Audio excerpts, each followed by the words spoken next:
네, 여러분 안녕하십니까? 오늘은 여러분들과 직무 탐색 방법에 대해서 한번 알아볼 거예요. 근데 좀 제가 원론적인 그 직무 탐색의 어떤 지식, 기술, 태도 이런 것들을 얘기하는 게 아니고요. 직무에 대한 다양한 사례들을 좀 여러분들께 전달을 드림으로 인해서 거기에서 좀 어떤 내가 필요한 것들이 무엇인지 알 수 있도록 전달을 드릴 예정입니다. 이제 대표적인 직무들을 몇 개를 좀 소개하는 시간이다라고 보시면 되겠습니다. 본격적으로 한번 해보도록 할게요. 여러분들에게 직무 탐색 왜 중요한지 두 가지만 말씀을 드리고 바로 다양한 사례를 좀 한번 이야기해 볼게요. 직무의 중요성.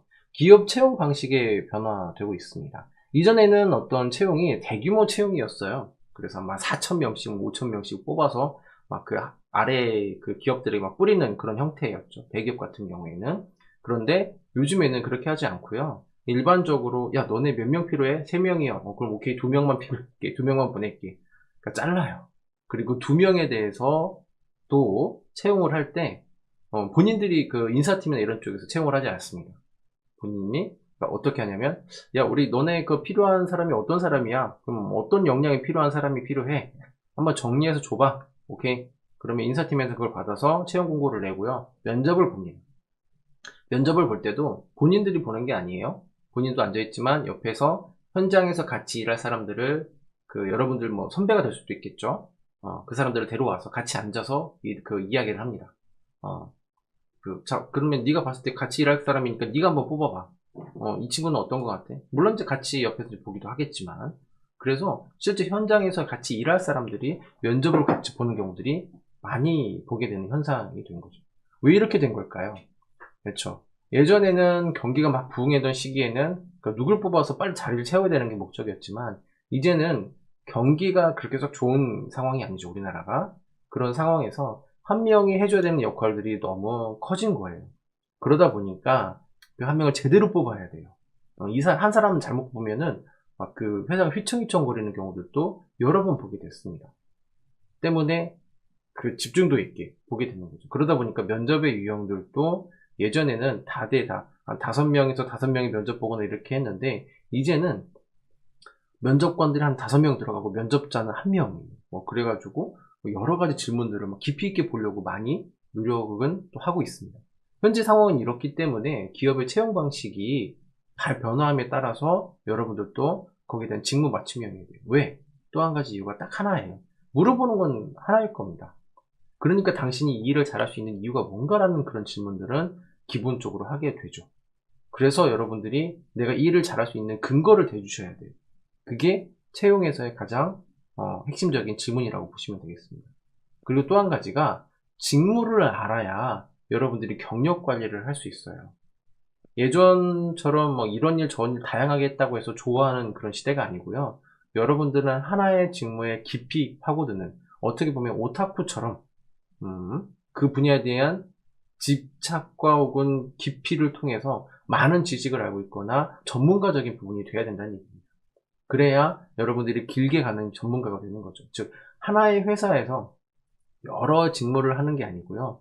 요즘에는 뭐 A라는 회사에서 마케팅 팀에 들어가서 한 3년에서 5년 있다가 또 연봉을 좀 올려서 B라는 회사에 가기도 하고요. C라는 회사에 가기도 한다는 겁니다. 그러니까 한번 마케팅을 하게 되면 계속 마케팅을 하게 되는 그런 상황이 벌어질 거예요. 그만큼 내가 관련된 직무에 대한 전문성이 없게 되면은 면접이나 이런 것들을 볼 확률도 상당히 줄어들게 되기 때문에 여러분들은 경력 관리를 해주셔야 돼요. 그 과정에서 직무 하나에 대한 직무를 명확하게 해주셔야 되는 부분들도 있겠습니다. 자, 그 다음에 입사 후 시간, 비용, 리스크의 최소화. 이건 뭐냐면 회사에 대한 부분이에요. 예전에는 회사에서 사람들을 많이 채용을 했죠. 채용을 해서 교육을 했어요. 자, 우리 교육기관이야. 1년 동안 교육기관이니까, 혹은 인턴이야. 너 이런 거 배워. 이런 거 알려줄게. 라고 하면서 교육이라는 걸 했는데, 이제는 그런 교육 없이 바로 전문적으로 쓰일 수 있는 사람들이 필요한 시대가 됐습니다. 때문에 여러분들은 미리 학교 다닐 때나 혹은 경험들을 채워 오셔야만이 회사에서 채용을 하지, 그렇지 않으면, 네. 그 취업을 할 확률은 많이 줄어들게 되는 상황이, 현재의 상황이라고 보시면 되겠습니다. 그쵸. 많이 힘든 시대에 여러분들은 살고 있어요. 근데 어쩔 수 없습니다. 세상이 그렇게 돌아가는 데면 적응을 하시거나 아니면 세상을 정말 좀 변화시키거나 뭐 이런 역할들도 필요한데 우선은 적응을 해야 뭐 변화를 시키든지 말든지 하겠죠. 그쵸? 자, 그래 이런 이유들 때문에 여러분들은 직무에 대한 부분이 명확히 아셔야 되는 부분이 기본적으로 있겠고요. 자, 좀 더 한번 볼게요. 여러 가지 요소들이 또 있습니다. 좀 도대체 회사가 원하는 인재, 당연히 직무와 관련된 전문성을 가지고 있는 인재여야 되겠죠. 직무에 대한 애정이나 확고한 직업관, 그쵸. 이 일을 왜 하려고 하는지에 대한 가치관적인 부분에서 명확성이 있으셔야 된다는 거예요. 그게 없게 되면은 뽑아야 될 이유들도 없어지는 상황이 벌어집니다. 아, 예를 들면 설득이 돼야 되는 거죠. 당신이 이 일을 왜 하려고 하는 겁니까? 라고 했을 때, 네, 저는 앞으로 이 업무를 통해서 이런 것들도 배우고 이걸 통해서 사회에 이런 기여를 해보고 싶습니다. 라는 얘기가 여러분 입에서 나오실 수 있어야 돼요. 근데 그게 설득이 돼야 됩니다. 누구한테요? 면접관에게 설득이 돼야 된다는 얘기죠. 이게 있으면요, 뒤에 보시는 것처럼 직무에 대한 자신감도 생겨요. 당연히 생기겠죠. 왜? 내가 이걸 하고 싶은 이유가 생겼으니까요. 그리고 또 이러한 본인의 경쟁력도 있어야 됩니다. 이건 본인의 경쟁력은 뭐예요? 자격증이나 그 또 뭐가 있을까요? 그렇죠? 자격증이나 혹은 직무 경험, 인턴이나 혹은 그 현장 실습이겠죠. 이게 있어야만이 본인의 경쟁력이 될 수 있어요. 적어도 우리 신입사원에서 얘기는. 갑자기 신입사원이 뭐 한 3년에서 5년짜리 경력을 갖고 올 수는 없잖아요. 그렇죠? 그리고 또 한 가지가 얘에 해당되는 게 바로 여기에 해당될 수 있어요. 명확한 지원 동기. 얘가 있으면 지원 동기는 자연스럽게 나올 수 있습니다. 그렇죠? 그리고 왜 들어오려고 하냐라고 했을 때는 확고한 입사이지 다른 데 안 가겠습니다라고 하는 그런 부분들도 있어야 되는데 요건 좀 힘든 부분이 있겠죠. 회사만의 이유가 있어야 되는데 이거는 나중에 기업 분석이라는 부분이 있어야 되겠고요.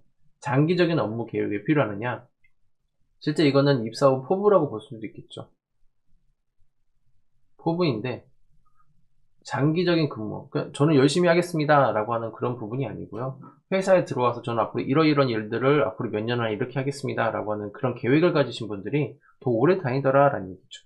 즉 뭐냐면 직무에 대한 어떤 명확한 지식이나 기술이나 이런 것들도 있는 것도 중요한데 그 들어와서 그걸 가지고 어떻게 할 건지에 대한 계획까지 있는 사람들이 실제 그 일을 잘 하더라 라고 하는 그런 측면이겠죠.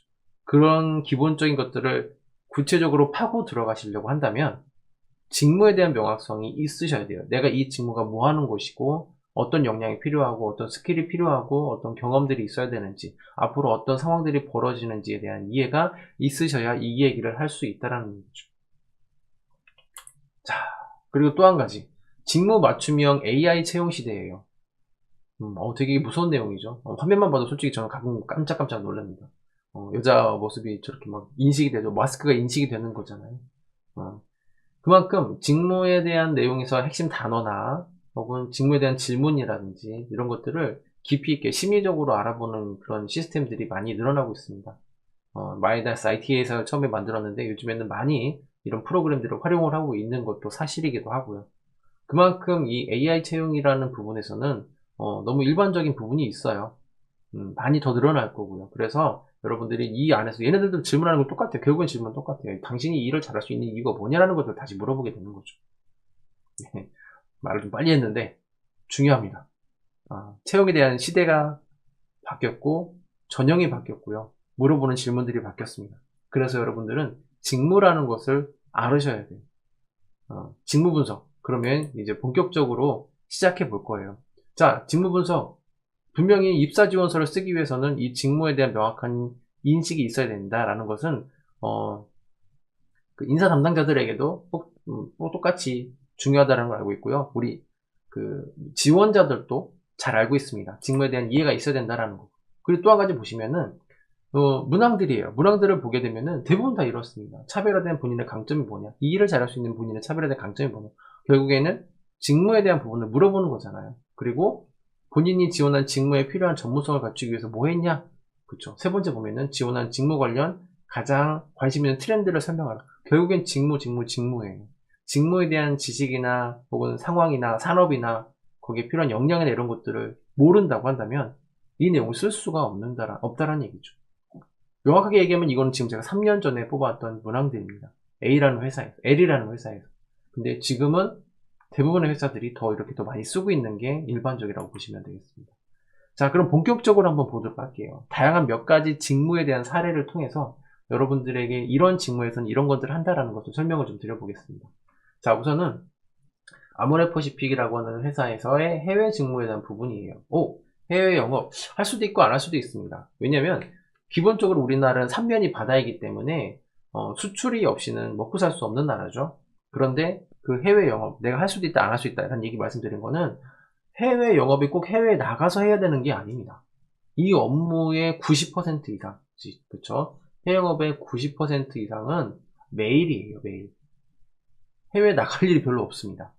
그래서 업무 회사 안에서 전화 받고 화상회의하고 이메일 보내고가 업무가 대부분인 거죠. 실제적으로 해외 영업에는 그 다음에 해외 개발이 있겠죠. 개발이야. 해외 나가서 이제 개발하는 게 있고요. 해외 영업 관리라고 있어요. 일반적으로 해외 영업이라면 여기에 조금 더 가깝습니다. 영업 관리적인 측면이 있어요. 그러니까 내가 앉아서 전화로 오더 내리고 그 다음에 가끔 이제 현장도 가겠지만 실제적으로 이메일을 보내고 이런 것들이 대부분이라는 거죠. 이런 그 해외 영업 직무 꼭 일단 이런 거죠. A라는 회사에 뭐 예를 들면 100명이에요. 100명인 회사에서 뭐 300명인 회사가 있다 라고 했을 때는 여기에 해외 영업 부서가 따로 있을 수 있어요. 근데 이 해외 영업 부서가 모든 큰 회사에 따로 다 있는 게 아니고요. 뭐 작은 회사 같은 중소 중견기업 같은 경우에는 영업 부서에 함께 있는 경우들도 있습니다. 해외 영업이 같이 있는 경우들도 있다라는 거죠. 그래서 꼭 정말 그 해외 영업만 하는 건 아닌 그런 상황들도 있다라는 거죠. 자, 한번 볼게요. 국제 면세 해외 영업 관리 직무에서 항공, 기내, 시내 등의 입점에 있는 자사, 브랜드 매장의 매출을 관리하고 해보세요. 매출 관리예요. 매장의 매대 상태 확인하고 제품 수량 확인하고 이렇다고 합니다. 실제 이거는 국제 면세와 관련된 항공 쪽이기 때문에 방문하는 길이 좀 있는 거죠. 근데 그게 아니고 일반적인 제조업체에서는 어딜 갈 거야? 해외 나가서 그걸 볼 거야? 안 되라는 거죠. 본인이 가지고 그 회사의 공장에서 보는 것들을 좀 관리하거나 이런 부분들이 좀 있습니다. 그게 뭐 해외 나갈 일도 별로 없다라는 거죠. 그렇죠? 그리고 뿐만 아니라 해외 면세점 담당자들과 입점 위치, 공간 등에 대한 협상, 그렇죠? 대부분 다 이메일이나 화상회의로 하게 되는 거죠. 출장을 가지 않은 상황에서는, 그렇죠? 굳이 많이 가지 않는 상황이라는 거예요. 이메일로 지속적으로 연락을 합니다. 대부분의 업무가 90%가 그래서 이메일이다라고 제가 말씀을 드린 거예요. 자, 이런 해외 영업 꼭 이제 산업에 따라 다를 수 있습니다. 제조업, 그 다음에 방금 말씀드린 면세점 이런 적도 있고요. 다양하게 있을 수 있어요. 근데 대부분 다 우리나라는 삼면이 바다고 제조업이 더 많다라는 거는 일반적인 사실입니다. 여기 필요 역량적인 부분을 함께 보게 되면요. 해외 영업 직무를 수행하기 위해서는 크게 커뮤니케이션, 그쵸. 사람과의 소통이에요. 소통이 잘 돼야 되는 사람이 있겠고요. 자, 복수 처리 능력 뭐냐면 업무가 되게 많아요. 예를 들면은 A라는 회사만 있는 게 아니고요. A라는 국가만 이렇게 관리하는 게 아니고 뭐 B, C, D, F 막 한 10개 회사하고 동시다발적으로 뭐 메일을 주고받거나 전의를 해야 되는 부분들이 있는 거죠. 그래서 멀티태스킹이 돼야 돼요. 멀티태스킹. 이 업무를 하려면. 그리고 꼼꼼해야 됩니다. 자, 왜냐면 그 해외 영업이다 보니까 무슨 계약이라든지 이런 것도 하게 되죠. 그럼 여기서 또 뭐를 하죠? 그쵸. 금액이 나오죠. 만약에 숫자 하나만 틀린다고 한다면, 점 하나 잘못 찍는다고 한다면, 금액이 확 달라지는 겁니다. 그래서 그 손해를 보는 경우들이 있기 때문에 되게 꼼꼼한 업무적인 부분이 필요하겠고요. 그리고 부드러우면서도 카리스마 있는 소통 능력이 필요하고요. 왜냐면, 자, 대부분 업무들이 어떨까요? 서로 뭔가를 해달라는 얘기예요. 이거 언제까지 보내주세요. 이거 언제까지 처리해주세요. 라고 하는 그런 부분들이 있다라는 겁니다. 그래서 그냥, 무조건 강압적인 부분들도 안 되고요. 무조건 비는 쪽도 안 된다라는 거죠. 그래서 달라고 할 때는 명확하게 달라고 하고, 또 줄 때는 또 미안하다고 할 때는 또 미안하다고 하는 거가 좀 필요하겠습니다. 그래서 이제 해외 영업을 하시는 분들의 공통적인 얘기가 그런 얘기들을 많이 해요. 뭐 해외에 있는 방문하지 않은 친구를 만드는 그런 느낌이다라고 얘기를 합니다. 그 얘기가 뭐냐면 실제 이 업무들을 해외 영업을 해본다고 한다면은 그런 경우들이 있어요. 서로 이제 요거는 요거 좀 봐줘. 요거는 이렇게 좀 먼저 보내줘. 요번에 물건 먼저 좀 보내주면 다음 달에 좀 돈 보내주면 안 될까? 라고 하면서 서로 간에 약간 융통성 있게 일을 하는 그런 부분들이 있거든요. 자, 이렇게 막 명확하게 딱딱 떨어지게 되면은, 예를 들면 그런 거죠. 야, 요번에 너네 빨리 돈 줘. 안 그러면 물건 안 보낼 거야. 라고 했어요. 그러면 그쪽에서 막 그렇게 했습니다. 막 날짜 맞춰줬어, 우리 거한테. 근데 반대로 우리가 또 이제 매달려야 되는 상황이 생겨요. 그러면 이 사람들이 얘기를 들어줄까요? 안 들어주겠죠. 그렇죠. 서로 간에 주고받는 그런 부분들이 있다라는 게 가장 큰 게 이 해외 영업이에요. 그래서 해외에 친구 한 명 있다라는 그런 느낌을 가장 많이 이야기합니다. 자, 많은 이메일 전화를, 자, 보세요. 많은 이메일 전화를 처리해야 하면서 실수를 하면서 큰 이슈가 생길 수 있기 때문에 복수 업무 처리 능력과 세심함도 필요하대요. 그러니까 이것저것 하다 보면 여러분들도 실수하게 되잖아요. 그런 업무가 좀 커요. 그래서 본인 성향상 내가 꼼꼼하다라고 하시는 분들은 이 업무를 하시는 데 좀 도움이 될 수 있긴 하겠지만 좀 덜렁댄다, 저처럼 덜렁댄다라고 하면은 조금 이제 힘든 부분이 있을 수 있겠죠. 자, 장점은 뭐냐면, 보시면은, 여긴 면세점 쪽이니까요. 해외 출장이 많아가서 해외 시장에 대한 더 폭넓은 안목을 키우고, 계획하고 글로벌 시장에 대한 감을 익힐 수 있대요. 뭐 이런 부분들도 있고요. 반대로 해외 한 번도 못 나가봤다라고 하는 그런 분들도 있어요. 이미 사업이 정형화되고, 거기에 이제 딱 안착이 된 경우에는 굳이 많이 갈 일이 없고요. 간다고 해도 어떤 이슈가 생기거나 문제가 생기면은 거기에 누가 갈까요? 내 윗사람들이 가게 되지 본인들이 갈 일은 별로 그렇게 많이 없습니다. 그런 부분이 있겠고 체력 관리, 그쵸. 일반적으로 해외 영업이라고 하면은 시차라는 부분이 있겠죠. 음. 우리나라는 만약에 일본 같은 경우에는 2시간 차이잖아요. 근데 미국은 8시간이죠. 그쵸. 뭐 다른 그 이외의 국가들은 4시간, 5시간. 즉 뭐냐면 내가 퇴근 시간 이외의 업무들을 하게 될 수도 있다라는 거예요. 그래서 아침부터 저녁 늦게까지 일을 하는 경우들이 많은 그런 체력 관리적인 부분들도 필요하겠고요. 그리고 이제 제일 중요하죠. 이걸 얼마큼 잘라내느냐가 또 중요해요. 그래서 매번 그 고객들이 연락할 때마다 거기에 맞춰줄 수 없죠. 나도 주말에 좀 쉬어야 되는데 그걸 다 맞춰줄 수는 없다라는 거예요. 때문에 여러분들이 해주셔야 되는 거는 정작 중요한 일과 중요하지 않은 일들, 그리고 잘라야 되는 부분들이 좀 필요할 수도 있습니다. 그리고 실적 압박 등 밀어내기 물량에 대한 스트레스가 많대요. 이쪽은 면세점이었죠. 지금 이제 면세점인 거고요. 실적 압박이라는 부분들은 분명히 이제 해외 영업이라고 했을 때, 연말에 이제 정리를 하게 됩니다. 정리를 하게 되면은 이거에 대한 엑셀표라든지 이런 것들이 금액에 딱 맞아야 돼요. 이거 맞추는 게 좀 힘들긴 하죠. 왜냐면 계속 유동성으로 물건이 들어오고 나가고 하는 상황에서 그 시점을 언제쯤 자르느냐 이런 부분들도 되게 많이 스트레스가 올 수 있습니다. 자, 야근이 많고 시간에 쫓길 수밖에 없는 일이죠. 왜냐면 해외에서 오고 가는 현장의 상황이고, 그리고 또 한 가지가 뭐예요? 물건을 보냈어요. 그럼 물건을 받아야 되잖아요. 그 돈도 받아야 되고. 근데 도중에 사라져요. 물건을 보냈는데, 배에 실어서 보냈는데, 중국으로 보냈는데, 도착을 안 해. 한 2주 만에 도착해야 되는데 도착을 안 해. 나중에 보면 한 달 후에, 2달 후에 어디서 또 나와. 혹은 또 이제 잊어버려. 이런 부분들이 또 많기 때문에 좀 이제 여기에서 오는 스트레스도 있을 수 있겠고요. 그리고 아무래도 말씀드린 것처럼 시차에 대한 부분이 달라지다 보니까 관리하는 국가에 따라서 내가 만약에 네덜란드든 중국이든 관리하는 국가에 따라서 야근을 할 수밖에 없는 상황들이 벌어지고 그 대신 이런 장점들도 있겠죠. 터치를 못해요. 만약에 우리 부서에 내가 만약에 그 중국이라는 업체를 관리해. 그럼 중국 업체 관리하는 거는 내 부장이든 내 위에 상사도 잘 몰라. 그 상황이나 이런 것들은 내가 더 잘 알기 때문에 실질적으로 업무적인 부분에서는 시계 뭐 어떤 터치나 이런 부분들은 있을 수 없겠죠. 즉, 한 분야에 대한 전문가로서의 인정을 또 해줄 수 있는 상황들이 벌어지게 된다는 거죠. 자, 그 다음에 이제 해외 영업적인 부분도 봤습니다. 왜냐면 해외 영업을 말씀드린 이유가 다양하게 여러분들이 기본적으로 뭐 회사에 들어가게 되면은 업무적인 부분에서는 연결성적인 부분이 있을 수 있기 때문에 좀 설명을 드려봤고요. 그 다음에 총무예요. 총무 직무라는 것은 한 회사의 엄마라고 보시면 되겠습니다.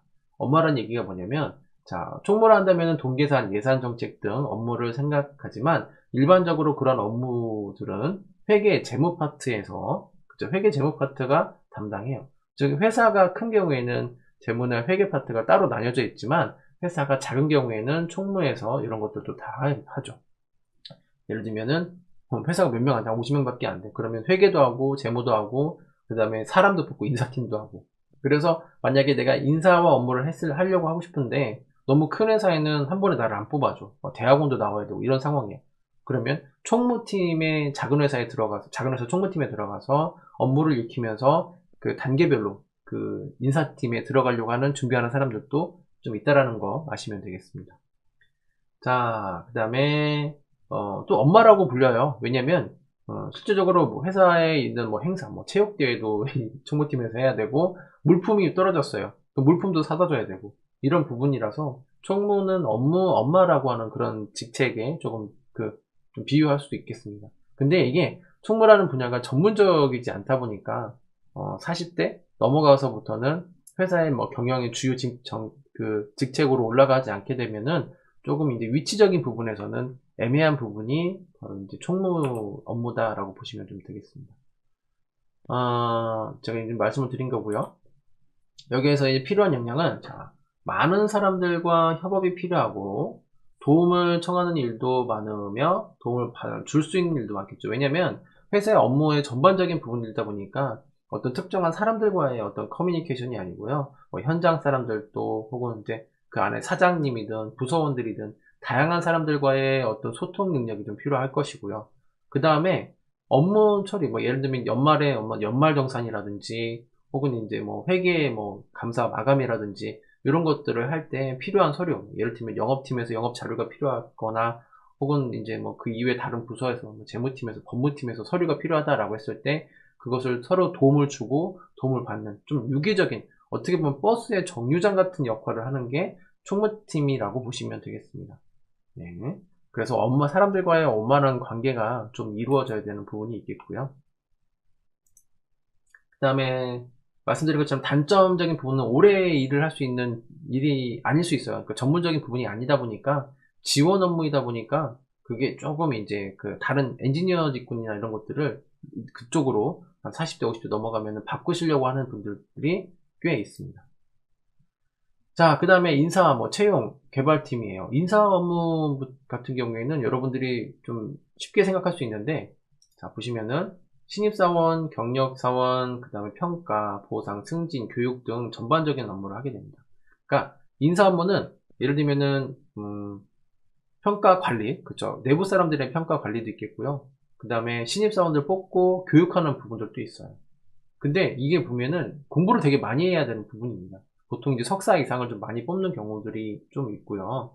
그 다음에 그런 경우 있어요. 사람을 뽑았는데 이 사람을 왜 뽑았고, 그 다음에 뽑았을 때 어떤 역량이 필요하고 이런 것들을 다 체계화해야 되는 부분, 채용 시스템 자체를 다 세분화해야 되는 부분들이 있어서 페이퍼워크가 조금 더 좀 고민이신 분들, 그러니까 말을 잘 못 만들어내시거나 이런 분들은 좀 힘든 부분이 있을 수 있겠습니다. 친화력, 사교력성과 같이 그 역량을 통해서 형성된 사내 네트워크가 구성되는 의견, 니즈를 파악해야 돼요. 실은 이제 인사팀 같은 경우에는 되게 냉정한 사람들입니다. 왜냐면 사람을 뽑는 것도 중요하지만 성과를 못 낸 사람들은 빨리 잘라야 되는 부분이에요. 안 그러면 본인한테 불이익이 오기 때문에 그렇습니다.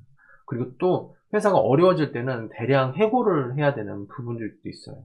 그래서 정말 눈물을 안고 뭐 대량 막 회사가 어려졌으니까 해고를 하고 본인도 나가는 그런 경우들도 종종 보게 됐습니다.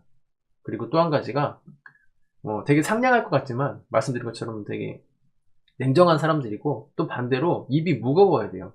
그러니까 이 사람이 가지고 있는 연봉을 이 사람에게 알리면 안 되는 거죠. 서로 간의 연봉이 다를 수 있기 때문에 입이 무거워야 되는 그런 부분들도 있겠습니다. 그렇죠? 그런 신뢰성도 있어야 되고요. 산업군에 따라서 이제 제약 없이 좀 이동을 할 수 있어요. 그러니까 아까처럼 뭐 해외 영업이다라고 하면 해외 영업팀만 가게 되는데 뭐 근데 이 그 인사팀 같은 경우에는 뭐 게임 회사든 제조업이든 그 다음에 그 이외의 산업이든 엔터테인먼트든 어디든 인사팀은 있잖아요. 그래서 이직을 하기에 조금 수월한 부분들이 좀 있죠. 그런 부분들도 있고요. 대신 이게 좀 어려운 부분이 뭐냐면 인사팀 같은 경우에는 뭔가 수치적으로 딱딱딱 나오는 부서가 아니에요. 그래서 조금 이제 성과에 대한 뚜렷하지 못한 점, 추상적인 부분이 있어요. 그리고 야근이 좀 잦을 수 있습니다. 예를 들면은 그런 거죠. 교육이 진행된다고 그러면 실제 인사팀에서 책상 깔고 명찰 만들고 그 다음에 간식 깔고 이런 일들을 하는 게 또 인사팀의 업무이기도 합니다. 그래서 잔일이 많아요. 그러니까 행사팀에 조금 더 가까울 수도 있겠죠. 때로는 그런 부분들도 있다라는 거 아시면 좋겠고요. 그 다음에 전략, 기획이에요. 이런 부서는 솔직히 여러분들이 좀 한 번에 들어가기가 힘든 부분이겠죠. 한 해에 농사를 짓는 전략팀, 기획팀이에요. 설령 여러분들이 여기에 들어간다고 했을 때는 진짜 전략을 같이 짜는 게 아니고요. 그 사람들이 하려고 하는 어떤 큰 일에 대해서 자료를 검색해 주거나 데이터를 정리해 주거나 이런 일들을 하게 됩니다. 그리고 대부분 전략기획팀, 뭐 기획팀 이럴 때는 회사에서 있던 사람들, 좀 어느 정도 회사 내부를 잘 아시는 분들이 기획팀으로 가게 되는 거지 신입사원이 가기에는 좀 어려운 부서들이 있어요. 근데 말씀드린 것처럼 우리 그 기획팀에 빨리 좀 자료 정리해주고 이런 사람들이 필요해, 막 서치해주고 이런 사람들이 필요하다라고 했을 때는 신입사원이 들어갈 수도 있겠죠. 이런 전략기획에는 어떤 시장, 그 다음에 경쟁 현황, 고객들에 대한 분석이 필요해요. 그 다음에 리서치 업체, 그 다음, 그러니까 분석 능력이 되게 많이 필요한 업무 중에 하나입니다. 자, 개별 사업부문 커뮤니케이션 하면 이제 매출, 수익 현황, 영업 전망 등에 대한 수치 등의 자료들을 취합 후 외부 시장 환경에 분석해서 목표를 수립해야 되는 거죠. 그냥 대충 요번에 이렇게 해볼까가 아니란 얘기죠. 숫자를 다룰 수 있는 기본적인 역량이 있어야 되고요. 특히 엑셀적인 부분은 기본적으로 여러분들이 좀 알고 계시면은 좀 기획 부서는 좀 도움이 될 수 있겠죠. 그리고 뭐 R이라든지 이런 그 통계 프로그램들이 있어요. SPSS나 이런 것들이 좀 다루신다고 한다면은 기획 부서에서는 조금 더 도움이 될 수 있습니다. 네. 그리고 큰 그림을 그릴 수 있다는 장점이 있지만 사업의 오퍼레이션을 직접 경험하지 못한다는 면에서 사업적인 현실 감각이 떨어지, 그러니까 뭐냐면 페이퍼워크가 더 많다라는 얘기죠. 그러니까 탁상 고증이 좀 있을 수 있다라는 거예요. 현장에 가보지 못했는데 현장에 대한 어떤 계획을 세워야 되거나 이런 부분이 있을 수 있겠습니다. 그 다음에 상품 기획, MD라고 합니다. 소위 말하는 홈쇼핑에서 처음부터 물건을 들어와서 팔릴 때까지 모든 것들을 관리해야 되는 거죠. 어떻게 보면은 그만큼 책임이 주어지는 것만큼, 그에 대한 그 스트레스도 많이 받을 수 있는 거예요. 그래서 이게 가끔 이런 고충들이 있어요. 예를 들면은, 뭐 고객들이, 뭐 예를 들면 홈쇼핑을 예를 들어보면, 막 클레임을 걸어와. 나 이거 바꿔달라고. 그럼 막 무작정, 있잖아요. 뭐 이상한 고객들. 그 고객들도 다뤄야 되는 그런 부분들도 있기 때문에, 이제 스트레스를 좀 받을 수 있겠죠. 뭐 분풀이 하는 고객들. 그런 부분도 있겠고, 그 다음에 밑에 보시면 땡장사, 그쵸. 백화점은 요지의 위치에 있어, 집행력이 크다. 뭐, 이를 통해 갖고 있는 땅을 적절히 구획한 분할. 그쪽이 뭐냐면, 예를 들면은 어떤 구역을 관리한다라고 했을 때는, 자, 여기서부터 여기까지는 A 브랜드, 여기서부터 여기까지는 B 브랜드. 이런 부분들이 이제 조금 이제 위치를 선정해주거나 이런 부분들이 있어서, 그런 것들을 좀 잘 해줘야 되는, 네, 싸우지 않게. 관리를 해주셔야 되는 부분들도 있겠죠. 왜냐면 그 안에서 조금만 위치가 변동이 돼도 수백억의 이상의 어떤 매출이 왔다 갔다 할 수도 있기 때문에 그렇습니다. 필요한 역량은 사고방식을 가진 상사, 고객, 그러니까 전근대적인 뭐, 이런 거죠. 필요 역량은 체력이에요. 그쵸. 아침부터 저녁까지 다 해야 되기 때문에 좀 필요하겠고, 또 두 번째 보면 정신수양이라고 있습니다. 왜냐면 그만큼 이 업무를 하는 데 있어서 사람을 대해야 되는 부분이 있어. 이상한 고객들을 많이 대하게 되죠. 그러니까 현장에서 처리하지 못하는 것들은 다시 나한테 오게 되면 내가 좀 처리해 줘야 되는 그런 부분들도 있겠죠. 네. 그 다음에 트렌드에 대한 어떤 감각. 뭐 요즘에 뭐 어떤 뭐 과자들이 잘 팔릴 수 있겠냐, 못 팔리겠냐 이런 부분들이 있어서 미리 조금 빨리 해주셔야 되는 그런 부분들도 있겠죠. 좀 빨리 해주셔야 돼요. 그러니까 리딩이죠. 그러니까 요즘에 트렌드에 대한 부분이, 그래서 감각, 뉴스나 이런 것들을 계속해서 보셔야 되는 그런 부분들도 있겠습니다. 장점은 이제 갑의 위치에서 활용이죠. 어떤 책임이 주어지는 만큼 내 마음대로 이제 디스플레이를 한다든지 뭐 제품이라든지 이런 것들 그런 부분이 있겠고, 나이에 비해 일찍 관리 업무, 그죠? 총괄을 하게 되는 그런 역할을 하기 때문에 좀 거시적인 그 시각들이 조금 볼 수 있겠습니다. 또 여기 보면 인간이 보살이 된다라고 있는데 세 번째, 회사의 하루하루가 인생의 뭐 압축판, 절도, 상해, 협박, 공갈, 사기 뭐 이런 부분들도 있다고 합니다. 네, 단점이라고 한다면은 나라의 재정을 굉장히 받는 업체라고 합니다. 예를 들면은 뭐 롯데마트나 요즘 같은 경우에는 마트 같은 경우에는 그런 거 있잖아요. 뭐 시장을 살린다고 해서 주말에는 너네 영업하지 마 이런 부분들도 있다라는 그런 부분이 좀 아마 이제 그런 것 때문에 나오게 된 거고요. 뭐 최신 트렌드나 이런 것들을 따라가야 되는 그런 방면에서 본인이 또 직접 체험해보고 맛보고 뭐 음식 같은 경우 맛보고 뭐 또 사보기도 해야 되기 때문에 돈을 쓸 일이 좀 많다라는 그런 부분이 있다고 합니다. 자, 그 다음에 마케팅 요것만 하고 마칠게요. 마케팅 같은 경우에는 방문자의 뭐 온라인 마케팅이죠. 이게 여러분들에게 좀 많이 해볼 수 있는 게 실제적으로 그 마케팅 오프라인 마케팅보다는 요즘에 온라인 마케팅은 기본적으로 많이 하게 되죠. 홈페이지 몇 명이 들어왔고 몇 명이 나갔고 그 사람들이 어떤 형태고 이런 설문조사나 이런 것들 그 다음에 페이스북 뭐 인스타그램 이런 것들도 관리해받는 이런 경험들이 있다고 한다면 쉽게 여러분들이 마케팅을 좀 공략을 해볼 수 있는 부분이에요. 특히 그래서 여러분들이 블로그나 이런 것들은 조금 많이 좀 관리해서 해놓는다면 제가 이렇게 조금 더 모아봤던 경험이 있습니다라고 한다면 제일 확고한 어떤 여러분들이 역량이 될 수 있다라는 거죠. 자, 현업에서 요청을 받아서 시간적 시간 순서 외에 그다음에 위치, 배차적 우선 배치적 우선순위를 정해서 컨텐츠 노출 계획을 수립해요. 그쵸? 잘 디스플레이해서 팔릴 수 있도록 해주셔야 되는 그런 부분들도 있겠죠. 다양한 부서 커뮤니케이션 해야 되고 엔지니어 직분들하고 좀 커뮤니케이션 해야 되기 때문에 예를 들면은 뭐 홈페이지를 관리하는데 뭐 모든 언어들을 다 제가 뭐 할 수는 없잖아요. 요거는 홈페이지 요 게시판에 이렇게 옮겨주고 요건 이렇게 좀 새로 넣어주시고 이런 것들 자, 이런 것들을 관리해야 되는 부분들도 있기 때문에 커뮤니케이션 영역들도 필요하겠습니다. 자, 오늘 여러분들에게 몇 가지 직무를 통해서 직무 분석에서의 뭐 다양한 직무를 좀 알아보긴 했는데 조금 더 시간이 있으면 더 많은 그 직무를 여러분들 좀 찾아보시기를 이제부터 좀 적극적으로 추천드릴게요. 왜냐면 지금 제가 설명드린 부분에서는 좀 일부분만 봤기 때문에 이렇게 직무 조사를 하는 거구나. 필요한 역량, 그 다음에 업무들이 이런 게 있겠고 그걸 통해서 필요한 그 내가 해야 되는 것들을 이렇게 도출해보는 그런 연습이 되셨으면 좋겠습니다. 자, 오늘 수업은 여기까지 하도록 하겠습니다. 수고하셨습니다, 여러분.